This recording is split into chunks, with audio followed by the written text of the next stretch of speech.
저는 이 시간 뜻을 정하여 라는 제목으로 하나님 말씀을 전가하려고 합니다.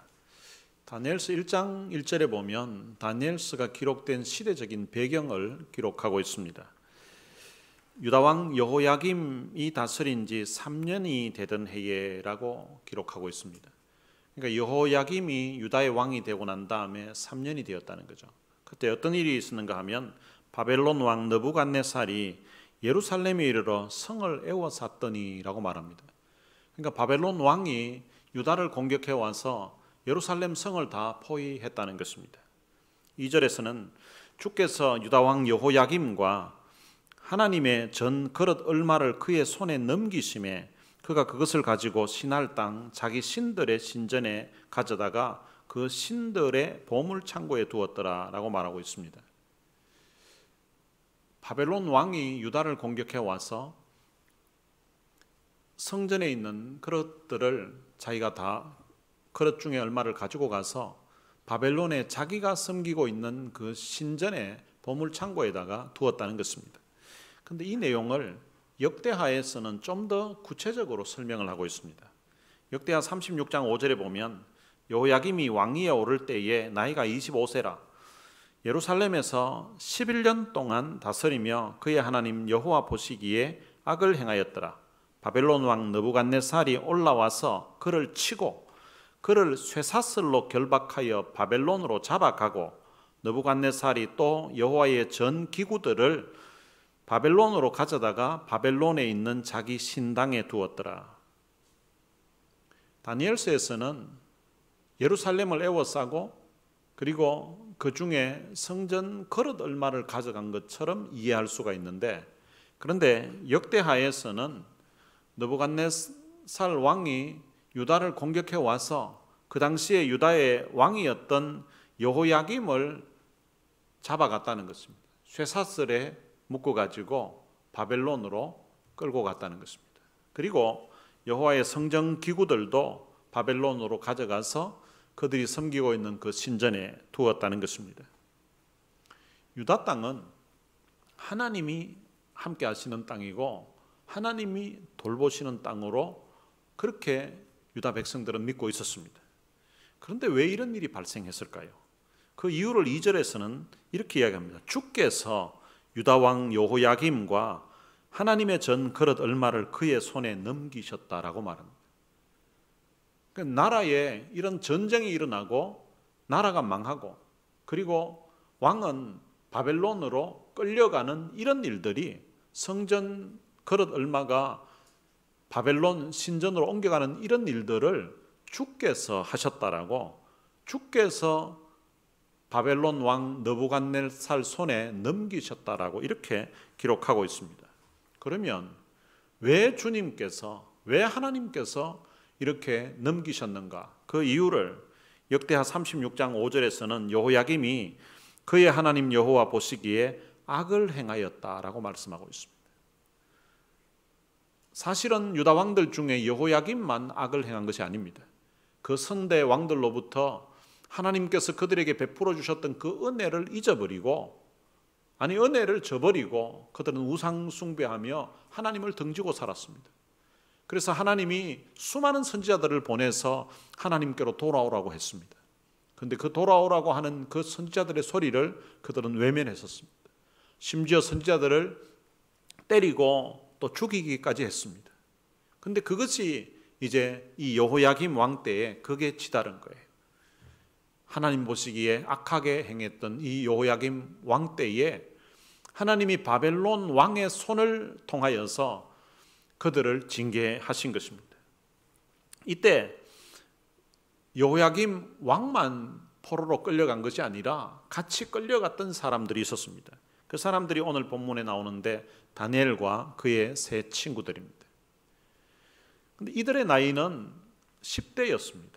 성경 학자들 따라 그 나이가 계산하는 방법 따라 약간씩은 차이가 있습니다만은 보편적으로 그때 한 16세 정도 되었다고 그렇게 보고 있습니다. 이들은 10대의 나이에 나라가 망하는 광경을 보았습니다.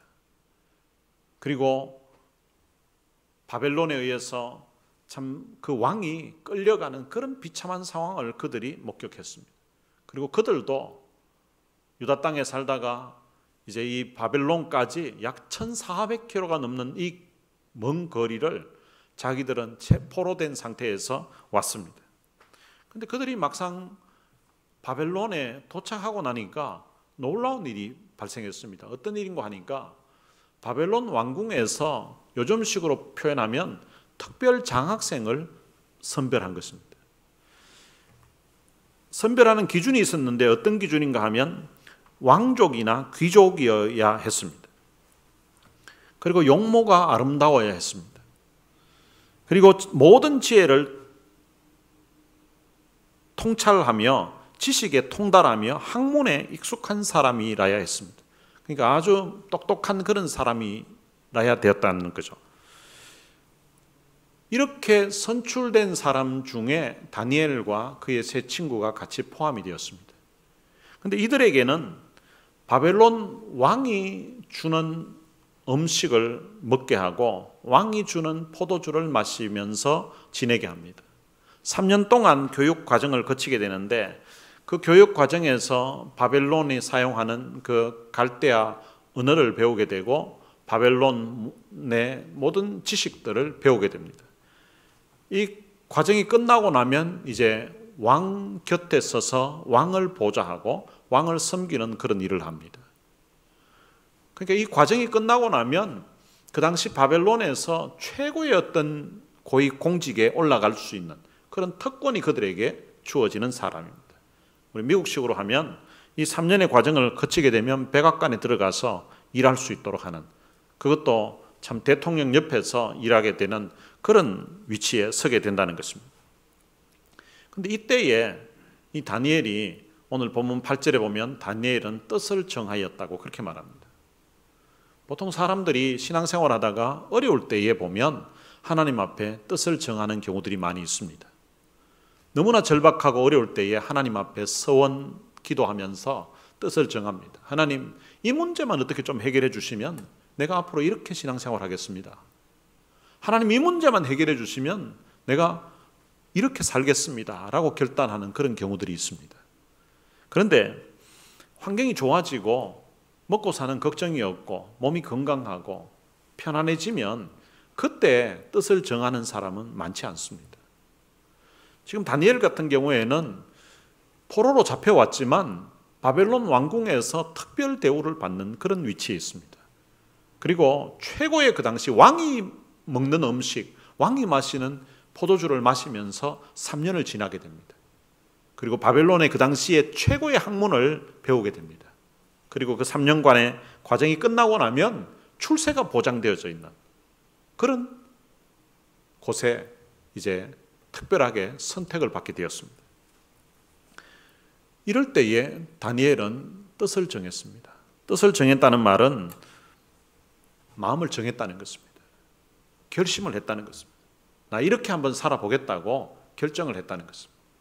그가 결정한 내용이 어떤 내용인가 하면 왕의 음식과 그가 마시는 포도주로 자기를 더럽히지 아니하리라 하고 자기를 더럽히지 아니하도록 환관장에게 구했다라고 말합니다. 왕이 주는 음식, 주로 이제 고기들이죠. 그런 고기들, 그리고 왕이 주는 포도주.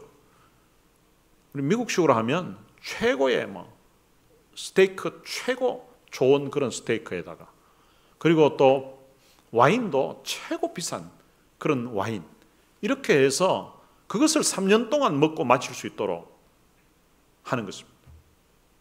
왕이 먹는 음식을 같이 먹는 거예요.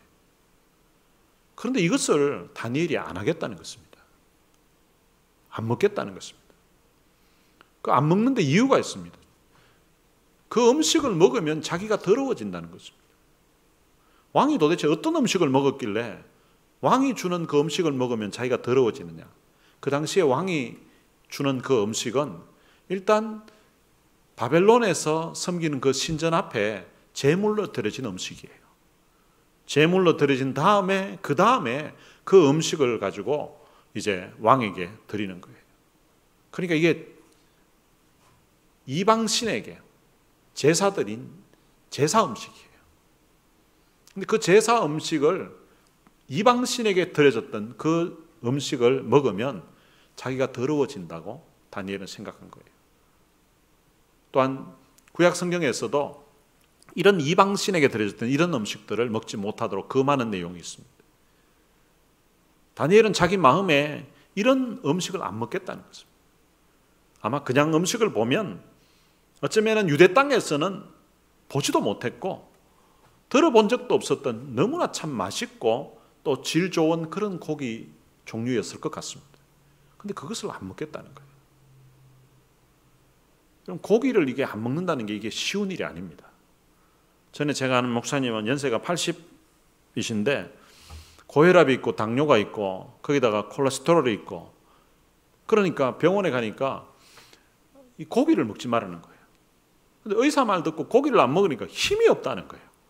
그래서 자기는 약 먹으면서도 적어도 일주일에 한 번은 고기를 먹는다는 거예요. 그러니까 고기를 먹으니까 힘이 나더라 이거예요. 그리고 또 고기를 좋아하는 사람도 있습니다. 미국에 살다 보면 형편이 좀 괜찮아지면 고기를 가끔씩 먹을 때가 있습니다. 근데 고기를 먹다 보니까 이게 자꾸 고기 먹게 되고 그러다 보니까 자꾸 살이 찌게 되는 거예요. 제가 몸무게가 최고로 많이 나갔을 때가 몇 파운드 나갔는가 하면 210파운드가 나간 적이 있었습니다. 한 200파운드 되니까 이게 몸이 이제 살이 많이 찐다는 걸 이제 느끼겠는데 병원에 가니까 살을 빼라는 거예요. 그래 얼마까지 빼야 됩니까? 물었더니 제 키에는 한 180까지 유지하면 괜찮대요. 그러니까 20파운드를 빼라고 했는데 근데 살다 보니까 10파운드가 더 늘은 거예요. 근데 그거 빼는 게 그게 쉽지 않더라고요. 먹고 싶은 대로 먹고 이러니까 자꾸 살이 찌는 거예요. 근데 제가 빼려고 나름 생각을 하기도 했는데 그렇게 빠지지 않았는데 근데 체중이 제가 210파운드에서 177파운드까지 33파운드가 빠진 적이 있었습니다.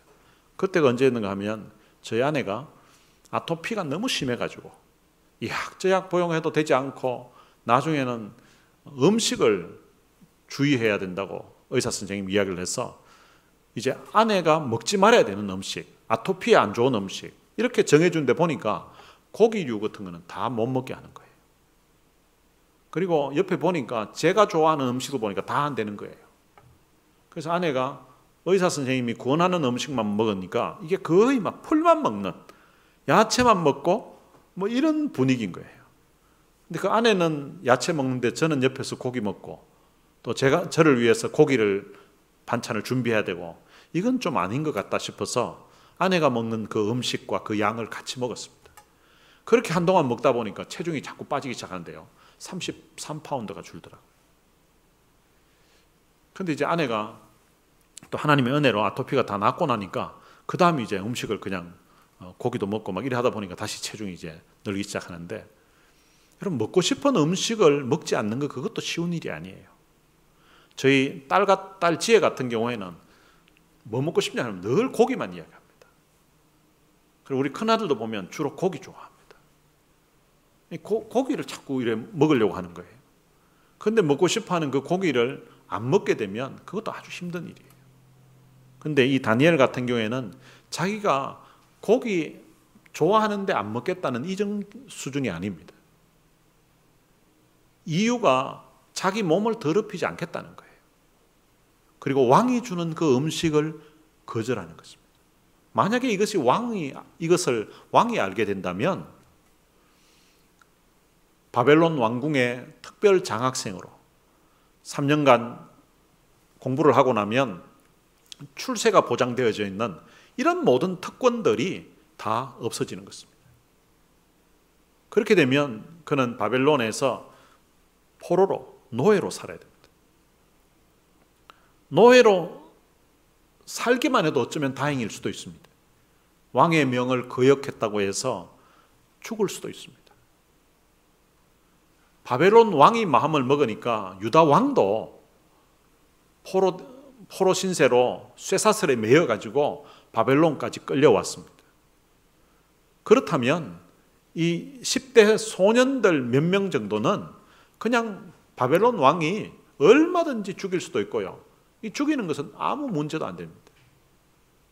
그런 준엄한 바벨론 왕의 명령이 있음에도 불구하고 이 다니엘은 뜻을 정해서 왕이 주는 그 음식 그리고 포도주를 마시지 않겠다고 한 것입니다. 다니엘이 이런 준엄한 명령이 있음에도 불구하고 어떻게 뜻을 정할 수가 있었을까요? 그 이유는 그는 자기 눈에 보이는 바벨론 왕보다도 눈에 보이지 않는 하나님을 더 두려워했기 때문에 가능했을 것입니다. 그는 하나님 앞에 악하게 살던 여호야김 왕이 나라가 망하고 쇠사슬에 매여서 1400km나 넘는 그 먼 거리를 끌려오는 그 광경을 그가 보았습니다. 하나님의 뜻을 거역하고 하나님 앞에 악하게 살다가는 어떻게 된다는 사실을 그는 보았던 것입니다. 눈에 보이는 바벨론 왕도 두려울 수가 있습니다. 그러나 다니엘은 눈에 보이지 않는 하나님을 그가 더 두려워했기 때문에 하나님의 법을 따르기로 한 것입니다. 출애굽기 1장에 보면 이스라엘 백성들의 숫자가 계속해서 번성해 갔습니다. 그런데 이제 애굽에 새로운 왕이 즉위를 했는데 요셉을 알지 못하던 왕이 등극하게 되었습니다. 그런데 이스라엘 사람들이 너무 많이 숫자가 늘어나는 거예요. 그런데 왕의 마음에 이런 생각이 들었습니다. 만약에 적이 쳐들어왔을 때에 이 이스라엘 사람들이 적들과 한편이 되면 이들이 애굽을 다 떠나갈 것 아니겠냐고 이렇게 생각해서 더 이상 이들의 숫자가 늘지 않도록 이제 그들을 학대하기 시작했습니다. 그들에게 힘든 일을 시키고 학대했는데 그런데 이들이 힘들면 힘들수록 오히려 숫자는 더 번성해 갔습니다. 그래서 안 되겠다 싶어서 애굽 왕이 히브리 산파들에게 명을 내렸습니다. 어떤 명을 내렸는가 하면 아이를 받다가 남자면은 너희들이 죽이라는 거예요. 여자면은 살려두라는 거예요. 그런데 그때 히브리 산파들이 하나님을 두려워함으로 애굽 왕의 명을 거역했다라고 말합니다. 애굽 왕의 명을 거역하기가 쉬운 일이 아닙니다. 대제국 애굽의 그 왕의 준엄한 명령이 있음에도 불구하고 히브리 산파들은 눈에 보이는 애굽 왕보다 눈에 보이지 않는 전능하신 하나님 그분을 더 두려워했다는 것입니다. 그래서 왕의 명을 거역하고 남자들을 살린 거예요. 그런데 이렇게 살렸던 그 히브리 산파들을 하나님께서 그들의 집안을 흥왕하게 해주셨다라고 출애굽기에서는 밝히고 있습니다. 때때로 우리들이 살아가다가 이 법 중에 두 개의 법이 상충될 때가 있습니다. 가디나 시에서 시의 명령이 있고 그리고 주의 명령이 있을 수 있습니다. 그런데 이게 상치될 때가 있습니다. 그때는 더 높은 상위법에 따라야 됩니다. 주법과 미국 헌법이 상치될 때 그때는 미국 헌법에 따라야 됩니다. 미국 헌법에는 종교의 자유와 집회의 자유가 보장되어져 있습니다. 헌법이 보장되어 있는 이것을 어느 누가 명령을 한다고 해서 그 명령이 효력에 있는 게 아닙니다. 왜냐하면 상위법이 있기 때문에 그렇습니다. 그러면은 나라의 그 최고의 법이라고 하는 그 헌법과 우리가 신앙인으로서 우리는 하나님 나라 백성인데 하나님의 법이 상치될 때 그때는 우리는 누구 법을 따라야 되냐? 우리는 하나님의 법을 따라야 된다는 것입니다. 어떤 사람은 그런 이야기를 합니다. 아니, 우리가 이 나라에 살면 나라 법도 다 지켜야 되지. 물론 지켜야 됩니다. 일하고 세금도 내야 되고 일하면서 이 나라 법을 우리가 지키면서 살아갑니다. 그러나 이 법이 우리가 신앙생활 하는데 하나님의 법과 맞지 않을 때가 있습니다. 예를 들어서 동성애라든지 이런 것들도 나라에서는 인정을 해도 성경이 그것을 금하고 있기 때문에 우리는 따르지 않는 것입니다.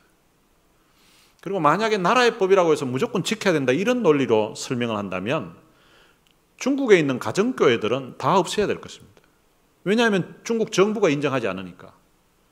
그리고 이슬람권에 선교사로 가서 복음을 전하는 그런 분들이 많이 있습니다. 그럼 그런 곳에는 선교사가 가면 안 됩니다. 왜냐하면 그 나라에서 선교사들을 받지 않으니까. 선교사들을 받지 않는 나라들이 굉장히 많습니다. 그런 나라들에도 선교사라는 신분이 아닌 다른 직장 아니면 유학생 이런 신분으로 들어가서 복음을 전하시는 선교사님들이 있습니다.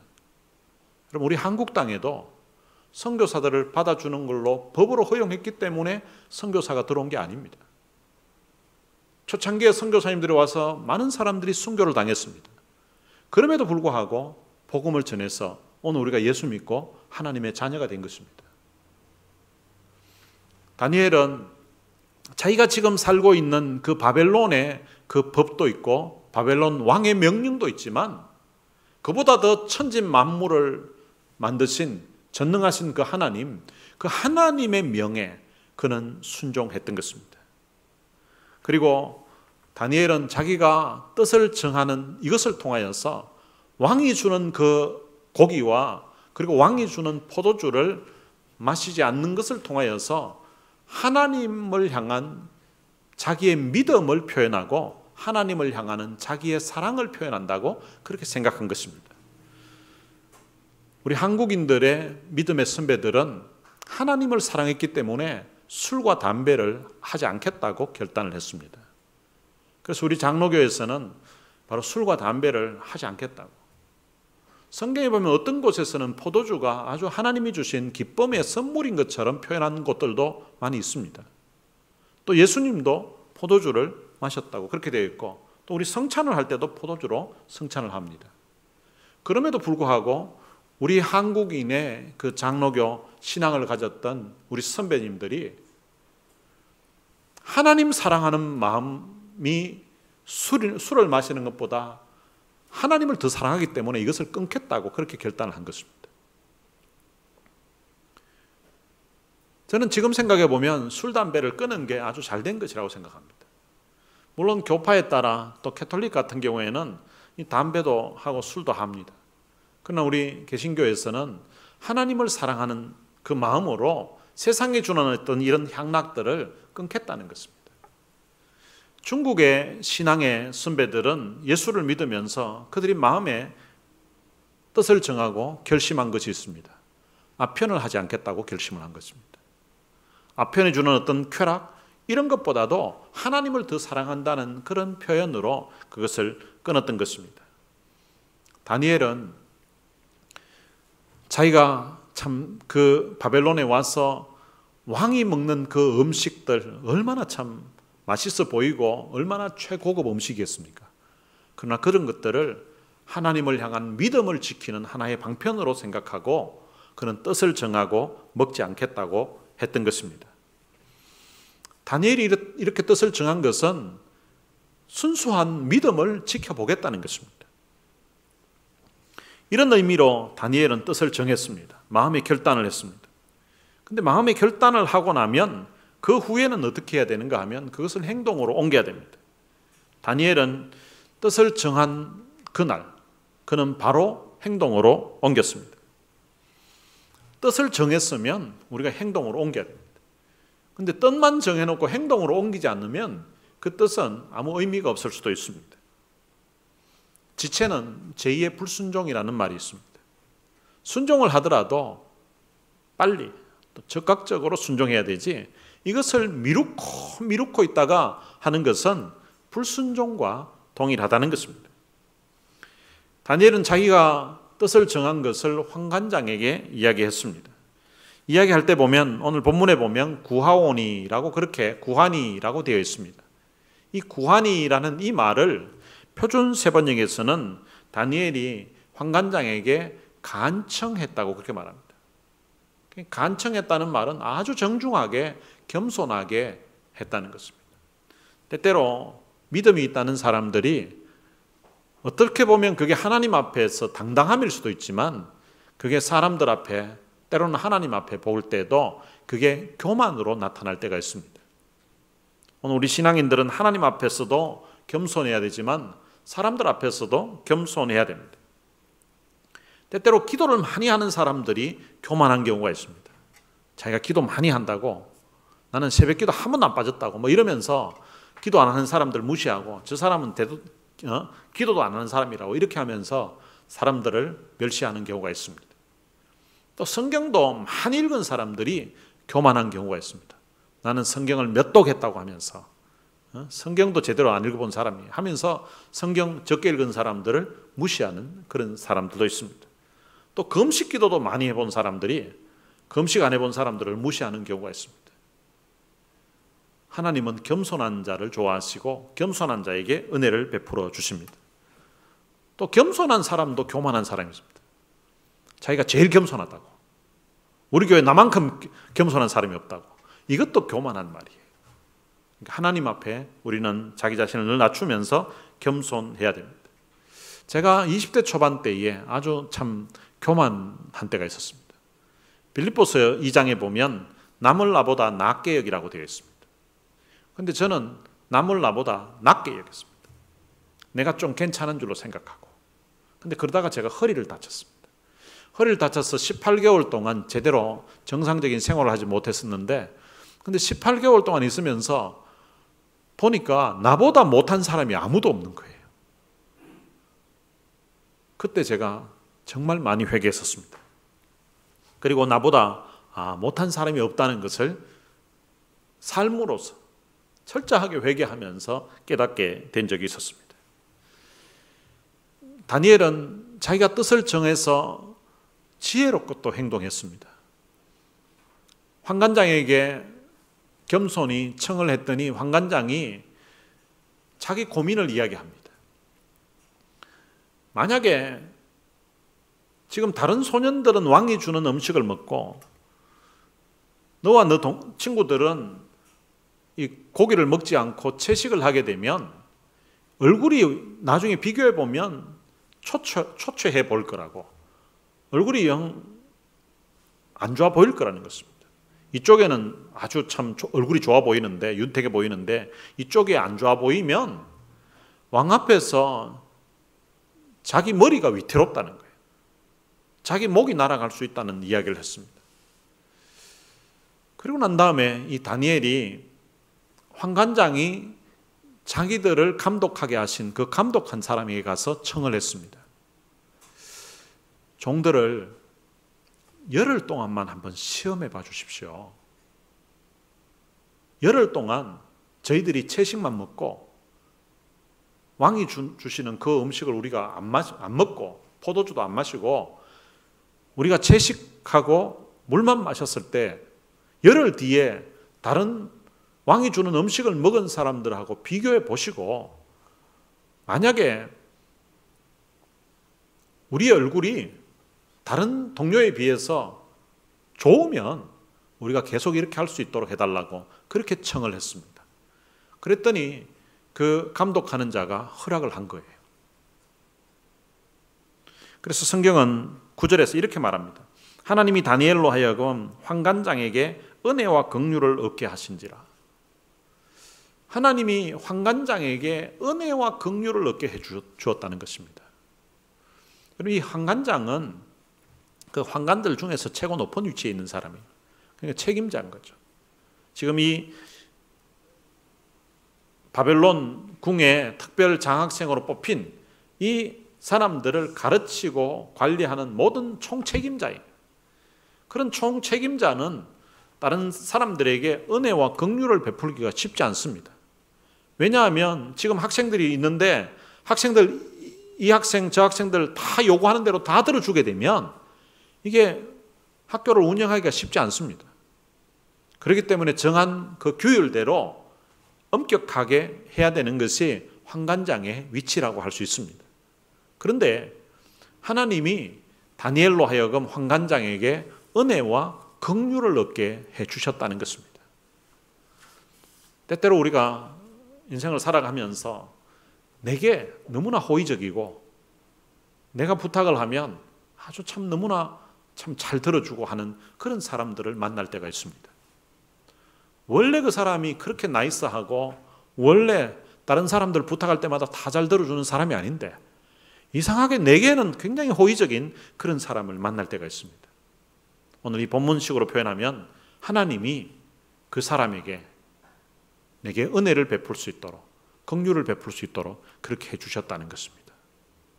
원래는 까칠한 사람인데 다른 사람들에 대해서는 아주 까칠하고 성격도 안 좋게 그렇게 대할 때가 있는데, 그런데 나에게는 너무나 다정하게 대하고 내가 부탁하면 너무나 참 잘 들어주는 그런 사람을 만나는 것은 우리 인생에 있어서 얼마나 큰 축복인지 모릅니다. 여러분, 사람들이 모든 사람들에게 다 나이스하게 하는 것은 아닙니다.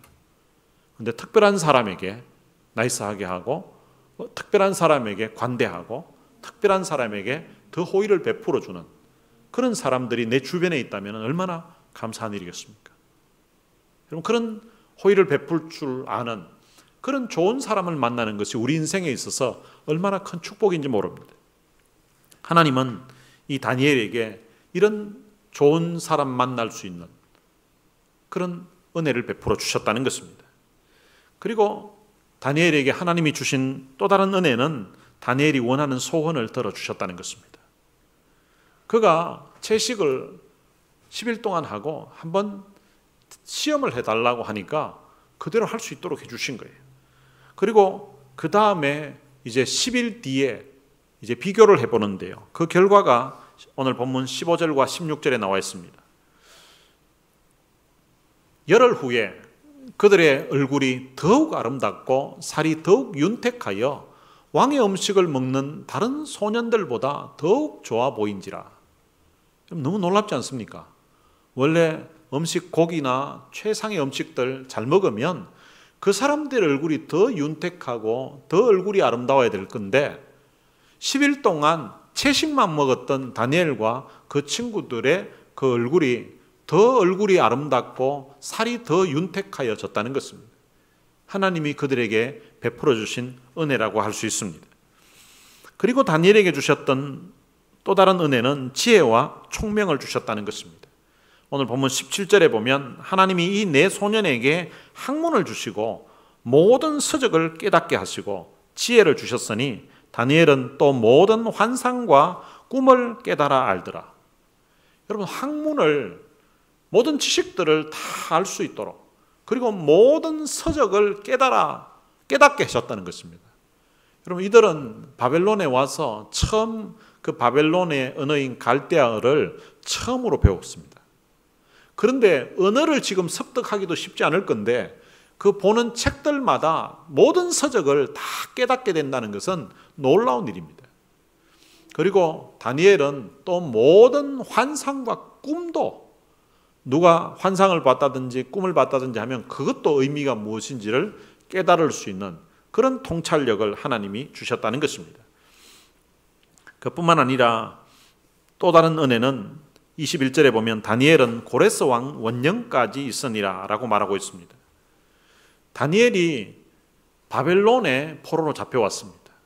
포로로 잡혀왔는데 그는 특별 장학생으로 선발이 되었고, 뿐만 아니라 다니엘이 이 바벨론에서 그는 나중에 총리로 발탁이 됩니다. 근데 그 총리가 바벨론이 메대와 파사에 의해서 이제 되는데 거기에 또 총리 역할을 하게 되고요. 그리고 페르시아 이 고레스 왕 때까지 그가 총리 일을 하게 됩니다. 보통은 왕이 바뀌게 되면 총리 일을 못하게 됩니다. 우리 한국이나 미국도 보면 대통령 바뀌면 총리는 자동 바뀝니다. 그런데 나라가 바뀌는데요. 나라가 바뀌는데도 계속해서 총리를 하게 되는 그런 아주 특별한 위치에 있게 됩니다. 하나님이 그에게 그런 은혜를 베풀어 주셨던 것입니다. 다니엘은 소년 때에, 그 10대의 나이 때에 그는 뜻을 정했습니다. 어쩌면 일반 사람들은 참 어려울 때에 뜻을 정하는데 다니엘은 최고의 특권을 누리고 있는 그 상황에서 거기에서 바벨론 왕이 정해주는 대로 살기만 하면 3년 동안 최고의 음식을 먹게 되고 최고의 음료를 마시게 되고 그리고 최고의 학문을 배우게 되고 그리고 나서는 그 왕 가까이에 가서 최고 그 고위 공직자로 그 출세가 보장되어져 있는 그런 상황인데, 그런데 그때에 다니엘은 믿음을 지키겠다고 하나님을 향한 그 믿음을 지키겠다고 그가 뜻을 정했다는 것입니다. 여러분, 이 뜻은 나중에 보면 다른 신에게 절을 하게 되면, 기도하게 되면 이제 사자굴에 던져 넣는다는 그런 왕의 조서에 명이 내려졌다는 사실을 알게 됩니다. 그런 사실을 알았음에도 불구하고 이 다니엘은 전에 행하던 대로, 전에 하던 대로 예루살렘을 향한 창문을 열고 하루 3번 기도했다고 그렇게 성경은 기록하고 있습니다. 하나님 앞에 뜻을 정했던 이 다니엘이 나이가 들었어도 그 뜻이 바뀌지 않았다는 것입니다. 여러분들은 신앙생활하면서 어떤 뜻을 정하고 신앙생활하고 계십니까? 저는 제가 28년 전에 미국에 유학을 왔었습니다. 그 당시 한국 돈으로 800만 원, 미국 돈으로 바꾸면 그때 당시 10,000불이었습니다. 10,000불 가지고 미국 왔는데 2달 지나고 나니까 2,000불이 남았습니다. 처음에 초기 정착하면서 이제 아파트 렌트를 넣고 디파짓하고 학교 등록금을 내고 그리고 중고차를 하나 사고 보험료를 내고 그리고 2달 동안 이제 생활비가 들어가고 또 책을 사고 이렇게 하고 나니까 이제 2,000불이 남은 거예요. 2,000불로 아무리 아꼈어도 2달 이상을 살 수가 없는 상황입니다. 근데 미국에서 제가 영어도 잘 안 되는 상황이었고 그리고 신분도 이제 없는 상황이고 영주권자가 아닌 그런 상황에서 또 어떤 특별한 기술을 가지고 있지 않은 그런 상황에서 살아갈 길이 너무 막막했습니다. 그때 하나님 앞에 뜻을 정하고 하나님 앞에 기도했습니다. 하나님 좀 도와달라고. 여기서 도대체 내가 무슨 일을 하면서 어떻게 생활해야 될지를 모르겠습니다. 하나님, 제가 어떤 사람은 기도하면 하나님이 막 뭐 보내주는 것처럼 누구는 장학금 준다 그러고 누구는 또 공짜로 살았다는 그런 소리도 들어본 적이 있지만 저는 그런 공짜는 기대하지 않겠습니다. 하나님, 제가 젊었으니까 어떤 일이라도 할 수 있도록 하나님 기회를 주십시오. 섬길 수 있는 교회를 좀 주시고 그리고 교회가 안 되면 일반 일이라도 좀 할 수 있도록 젊었으니까 일할 수 있도록 하나님 자업을 좀 달라고 그렇게 기도했습니다. 그리고 하나님께서 지금부터 제게 주어지는 소득이 있다면 하나님 10분의 1을 온전한 11조를 하나님 앞에 바치겠습니다. 그리고 하나님, 주일이면 제가 철저하게 하나님 앞에 예배드리면서 주일날 살겠습니다. 주일날 돈 버는 일은 제가 하지 않겠습니다. 그리고 지금 형편이 어려워서 늘 날마다 하나님 앞에 참 기도하고 하나님의 은혜를 구하면서 있는데 하나님 형편이 풀려도 그래도 여전히 기도하는 제 무릎은 펴지 않고 하나님 앞에 기도하면서 살겠습니다. 그렇게 뜻을 정하고 기도했습니다. 그 이후에 지금 28년의 세월이 지났습니다. 지난 28년을 돌아보면 하나님이 제 삶에 참 풍성하도록 넘치도록 채워주셨다는 것을 고백하게 됩니다. 지금 우리는 이 코로나는 한 번도 듣지도 못했던 또 전에 알지 못했던 이런 상황을 우리가 경험하고 있습니다. 이것이 앞으로 어떻게 될지 모릅니다. 더 심해질 수도 있고 또 어떤 사람들은 이제 코로나 이전 시대로는 이제 돌아가지 않을 것이라고 이렇게 전망하는 사람도 있습니다. 그 말이 맞을지, 마치 옛날에 흑사병이 있었지만 그때는 수많은 사람들이 죽었는데 지금은 그런 정세가 다 없어진 것처럼 또 이것도 지나고 나면 아주 옛날인 것처럼 없어지는 그런 시대가 올지 우리는 누구도 알지 못합니다. 그러나 우리의 상황이 더 좋아지든 더 좋아지지 않든 간에 우리는 이 다니엘처럼 하나님 앞에 뜻을 정하고 신앙생활을 했으면 좋겠습니다. 하나님, 아무리 시대가 어려워도 아니면 어떤 법이 우리로 하여금 모이는 것을 금지하더라도 나는 하나님 앞에 믿음으로 살겠습니다. 하나님 앞에 예배하며 살겠습니다. 하나님 앞에 참 믿음으로 하나님 내 인생에 베풀어 주신 그 은혜를 생각하면서 하나님을 예배하는 일을 중단하지 않겠습니다. 하는 그런 결단들이 여러분들의 마음에 있기를 바랍니다.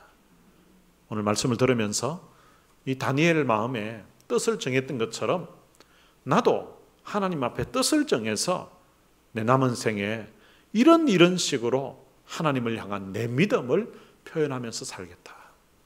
그리고 하나님을 사랑하기 때문에 나는 이런 것들을 금하고 하나님을 사랑하는 내 믿음을 이렇게 표현하면서 한번 살아보겠다는 그런 여러분들 나름대로의 마음의 뜻을 정하는 그런 일이 오늘 이 말씀 듣는 모두에게 있게 되시기를 주님의 이름으로 축복합니다. 오늘 들은 말씀 생각하면서 찬양을 같이 한 곡 부르겠습니다. 나의 아버지라는 찬양입니다. 아버지 불러만 봐도 그 사랑에 눈물 나요. 나 같은 죄인을 사랑하신 아버지.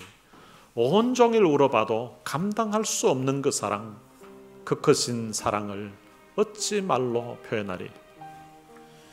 다니엘이 다른 신에게 기도하지 말라고 하면은 사자굴에 던져진다는 그 왕의 명을 알고서 그가 예루살렘을 향하여서 창문을 열고 전에 하던 대로 기도했습니다. 근데 그가 무슨 기도했는가 하면 감사했다고 되어 있습니다. 무슨 위급한 상황이 있어가지고 죽을 병이 걸려가지고 기도하지 않고는 안 되는 그런 상황이라서 창문 열고 기도한 것이 아니라 기도한 것은 그냥 감사했다는 거예요. 감사 기도하는데 다니엘은 목숨 걸고 그렇게 기도했습니다. 어려울 때일수록 하나님 우리 인생에 베풀어 주신 그 하나님의 은혜를 생각하면서 아버지 아버지 내 영혼 깊은 곳에서 불러보는 내 아버지 나의 아버지 이 생명 다하는 그날까지 지키시고 인도하실 참 좋으신 나의 아버지 어려울 때일수록 이 아버지 생각하면서 이 아버지를 향한 여러분들의 믿음이 식지 않도록 이런 어려운 가운데서도 여러분들의 믿음을 지킬 수 있도록 같이 기도했으면 좋겠습니다. 가사의 의미 생각하면서 같이 찬양하시겠습니다.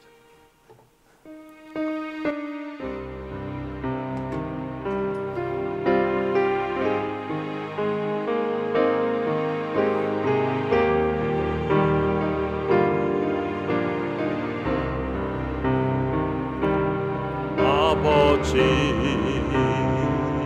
불러만 봐도 그 사랑에 눈물 나요. 나 같은 죄인을 사랑하신 아버지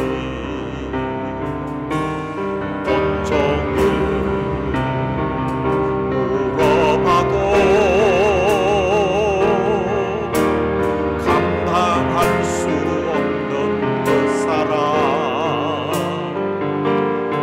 그 크신 사랑을 걷지 말로 표현하니 아버지 아버지 내 영혼 깊은 곳에서 불러보는 내 아버지 나의 아버지 이 생명 다하는 그날까지 지키시고 인도하실 참 좋으신 나의 아버지 아버지 생각만 해도 그대의 감사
들은 말씀을 생각하면서 함께 불렀던 이 찬양도 생각하면서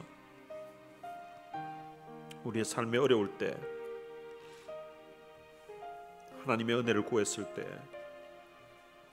우리의 기도를 들으시고 응답해 주셨던 너무나 좋으신 그 하나님 아버지, 우리를 위해서 하나밖에 없는 아들을 십자가에 내어주셨던 그 크신 하나님 아버지의 사랑, 우리 인생 가운데 베풀어 주셨던 그 하나님의 은혜들을 우리 한번 생각해 보면서 이 시간 감사의 기도와 함께 우리도 하나님 앞에 뜻을 정하고, 하나님, 이런 놀라운 은혜를 내 인생 가운데 베풀어 주셨는데 하나님, 나 앞으로 이렇게 살겠습니다. 이 시간 우리의 뜻을 정한 그런 기도, 그런 결단의 기도를 하나님 앞에 함께 드릴 수 있으면 좋겠습니다. 우리 다 같이 통성으로 기도하시겠습니다. 살아계신 아버지 하나님, 은혜를 감사합니다. 많은 사랑 가운데 우리를 선택하여서 하나님의 귀한 자녀를 삼아주신 것 참 감사합니다.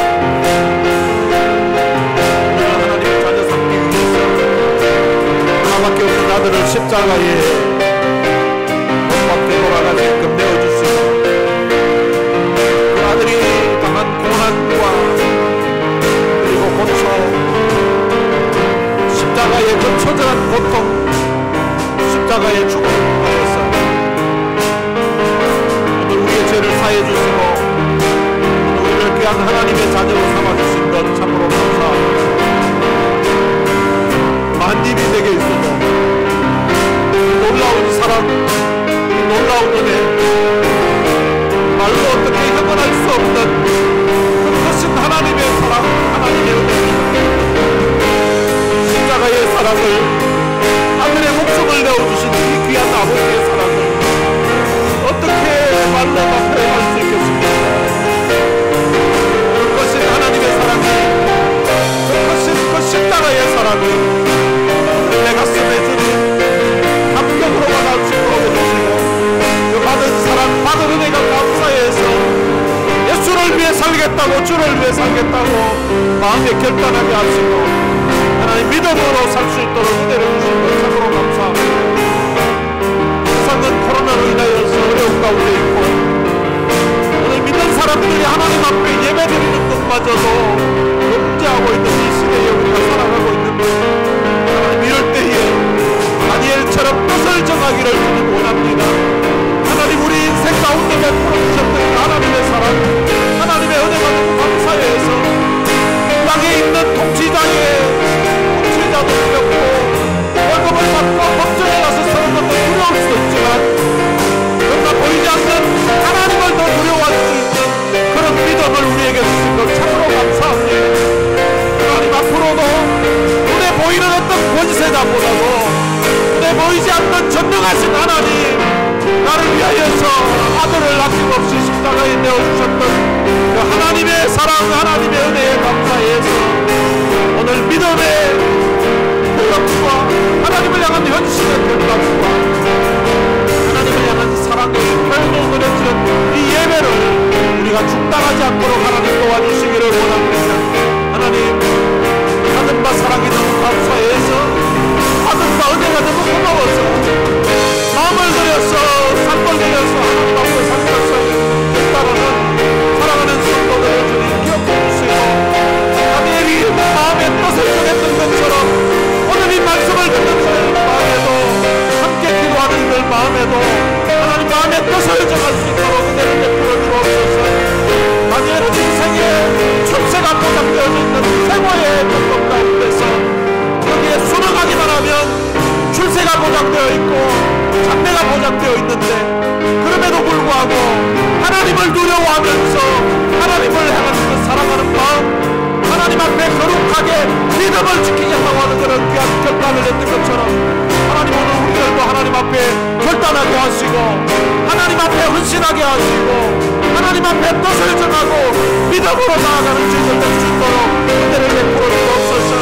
하나님, 오늘 우리의 삶에 어떠한 고통이 찾아오고 어떠한 어려움이 찾아오고 어떠한 질병이 찾아온다 할지라도 믿음, 하나님을 사랑하는 마음이 변치 않도록 하나님 도와주시기를 원합니다. 세상의 어떤 것보다도 하나님 제일주의로 사랑해 주시고 하나님보다 더 사랑하는 것이 우리 마음에 없도록 하나님 도와주시기를 원합니다. 오늘 우리의 삶에 하나님을 우선순위에 두고 살게 해주시고 하나님 제일주의로, 예수 제일주의로 살아가는 저희들 될 수 있도록 우리 하나님 역사하시고 하나님이 도와주시기를 원합니다. 함께 예배드리는 우리 모두에게 하나님이 은혜를 주시고 하나님이 긍휼을 베풀어 주시기를 원합니다. 거룩하신 아버지 하나님, 하나님이 우리를 도와주시옵소서. 건강하신 하나님, 하나님이 은혜를 주셨어요. 우리가 믿음으로 결단하고 나아갈 때에 하나님이 다니엘을 도우셨던 것처럼 다니엘이 샘추고 하나님의 역사하시는 주여 우리에게도 은혜를 주시고 전능하신 하나님이 다니엘에게 환난장을 통하여서 은혜와 긍휼을 있게 하셨던 것처럼 하나님 우리 주위에도 하나님 우리에게 은혜와 긍휼을 베푸는 그런 수없는 사람들 만날 수 있도록 하나님 도와주시고 믿음으로 결단하고 뜻을 정하여서 나아가는 사람들의 삶이 하나님 다르다는 것을 다니엘의 인생을 통하여서 다니엘의 새 친구 사드락과 메삭과 아벳느고의 인생을 통하여서 보여주셨던 것처럼 이 자리에 나와서 또한 주님 눈통을 통하여서 예배드리면서 하나님 내가 이제 주님 믿음으로 뜻을 정하고 하나님 앞에 살겠다고 다짐하고 결단하는 이들이 인생이 다르다는 것이 하나님 저들의 인생을 통하여서 하나님이 모든 케이스로 보여주시기를 원합니다. 전능하신 하나님, 하나님의 역사에 주옵소서. 이 시대 가운데 하나님의 살아계심을 보여주옵소서. 하나님의 살아계심을 코로나로부터도 주님 막아주시고 이 경제적인 어려운 가운데서도 전능하신 하나님 바라보고 믿음으로 나아가면 하나님이 돌보시고 하나님이 함께하신다는 사실을 하나님 그 삶 가운데서 간접으로 나타날 수 있도록 주님이 도우시고 역사해 주시기를 원합니다. 살아계신 아버지 하나님, 이 시대 가운데도 하나님이 다니엘이 있을 그때뿐만 아니라 오늘 우리 시대에도 하나님은 여전히 살아계시고 하나님을 두려워하는 인생들에게 하나님이 갈 길을 인도해 주시고 하나님이 그 상대를 보장해 주시고 하나님이 축복해 주신다는 것이라는 사실을 저들의 삶을 통하여서 하나님 보여주게 하시고 이 시대 가운데 믿음으로 살아가는 이들에게 하나님이 도와주시고 하나님이 지켜주시는 그런 놀라운 역사 일어나게 하여 주시옵소서. 하나님이 이 성도들 가운데 이러한 신실한 하나님의 사람들을 코로나 바이러스로부터 지켜주시고 하나님 또한 교회를 지켜주시고 믿음으로 나아가는 신앙인들을 하나님이 지켜주셨습니다. 하나님 바벨론의 그 주님 왕의 통치와 악한 세력 앞에서도 하나님이 그들의 믿음을 지켜주시고 또한 후대에까지 주님 본이 되게 하셨던 것처럼 오늘 이 시대에서도 하나님 믿음으로 하나님 앞에 뜻을 정하고 신앙생활을 이들을 하나님이 붙들어 주시고 그들의 삶을 하나님이 축복해 주시고 그들의 주님 인생과 그들의 가정과 그들의 가문이 하나님 앞에 복음받을 수 있도록 역사해 주옵소서. 하나님 오늘도 드려지는 이 예배를 통해서 하나님의 영광을 받아주시옵소서. 오늘도 하나님 앞에 기뻐할 수 있는 오늘 회복시켜주시고 감사합니다. 하나님의 역사에 주셔서 감사합니다. 하나님 감사합니다. 하나님 고맙습니다. 앞으로도 주님이 하나님 찬송하며 살겠습니다. 우리 하나님 앞에 예배하며 살겠습니다. 하나님을 향한 믿음 변치 않고 전능하신 하나님이 도우시고 하나님이 부르시고 하나님의 역사에 주옵소서. 오늘도 주님 함께 예배드린 모두에게 하나님의 긍휼과 하나님의 은혜를 베풀어 주셔서 한 주간의 삶이 힘있게 하시고 남은 삶이 행복할 수 있도록 주님이 축복해 주시옵소서. 하나님 아버지 은혜를 감사합니다. 다니엘이 그의 인생의 출세가 보장된 그런 상황 가운데서도 하나님 앞에 믿음으로 살 것을 결단했던 것처럼 오늘 우리의 삶에도 이런 놀라운 결단이 있도록 하나님이 역사해 주옵소서. 다니엘은 참 출세가 보장된 가운데 결단을 했다면 오늘 우리들은 참 어려운 가운데 하나님 앞에 믿음으로 살 것을 다짐하게 됩니다.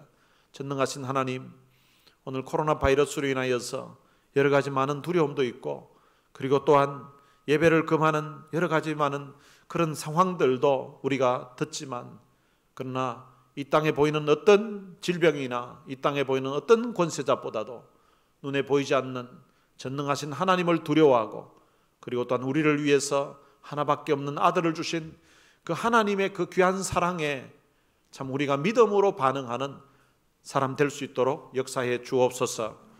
다니엘이 뜻을 정하고 나아갔을 때에 다니엘로 하여금 하나님께서 놀라운 은혜를 입도록 역사해 주셨던 것처럼 오늘 믿음으로 하나님 앞에 뜻을 정하고 살 것을 마음에 다짐하는 사랑하는 성도들의 심령을 하나님이 축복해 주셔서 저들 인생도 다니엘처럼 하나님이 돌봐주시고 하나님이 또한 세워주시는 그런 놀라운 역사 있게 하여 주옵소서. 우리 주 예수 그리스도의 은혜와 하나님의 무한하신 사랑과 성령님의 위로교통 충만하심이 다니엘처럼 뜻을 정하고서 이 어려운 시대에 믿음으로 살 것을 마음에 다짐하는 사랑하는 주의 귀한 자녀들 머리 위에 이제로부터 영원토록 함께 있을지어다. 아멘.